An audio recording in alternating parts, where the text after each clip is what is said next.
kondisi dua balita asal Desa Sungai Petai, Kecamatan Talo Kecil, Kabupaten Seluma, yang menderita cacingan ekstrim berangsur membaik.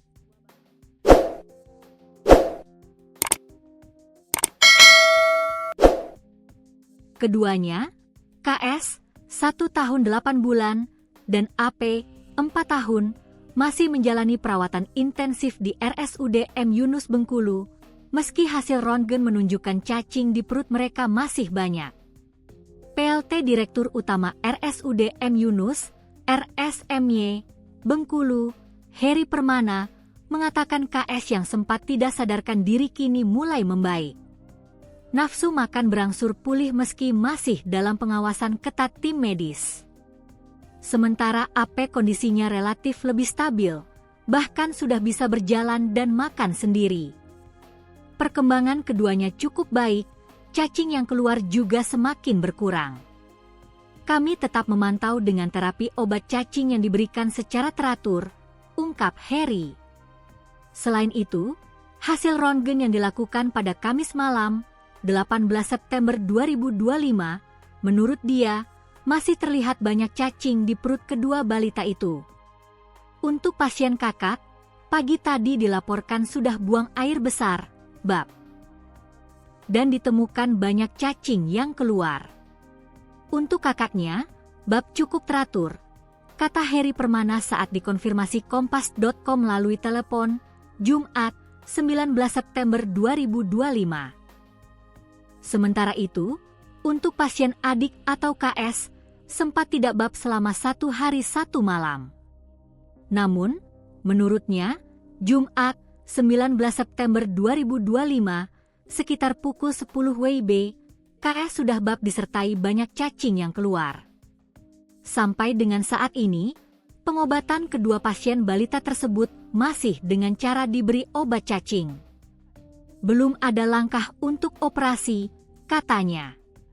Sebelumnya, dokter spesialis bedah anak, Wahyu, mengatakan pihaknya belum akan mengambil tindakan bedah, tetapi melakukan observasi sembari memberi obat cacing. Kami melakukan observasi sembari diberi terapi obat cacing. Belum dilakukan tindakan bedah karena dianggap belum diperlukan, ungkap Wahyu beberapa waktu lalu. Selain kedua pasien, pihak rumah sakit juga memberikan perhatian kepada keluarga terdekat balita tersebut. Langkah ini dilakukan untuk mencegah penyebaran penyakit cacingan di lingkungan rumah. Kami juga memberikan obat cacing kepada keluarga pasien sebagai antisipasi.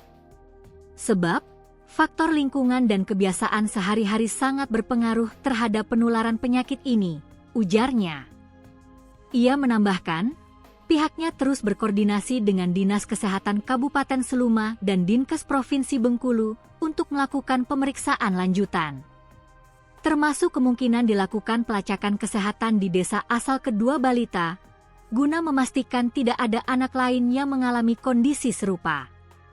Kalau sudah ada 2 kasus dengan kondisi parah seperti ini, artinya potensi penularan di sekitar tempat tinggal cukup tinggi. Pemeriksaan lebih luas sangat diperlukan, jelasnya.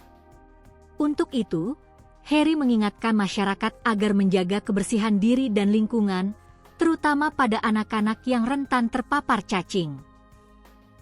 Kedua balita hingga kini masih menjalani perawatan di RSUD M. Yunus Bengkulu dengan biaya ditanggung BPJS Kesehatan. Pihak rumah sakit juga menyiapkan dukungan psikologis bagi keluarga agar tetap kuat mendampingi anak-anak mereka selama masa pemulihan. Biasakan anak mencuci tangan sebelum makan, menggunakan alas kaki, dan mengonsumsi obat cacing secara rutin setiap 6 bulan sekali. Itu cara sederhana tapi sangat efektif mencegah cacingan, sarannya.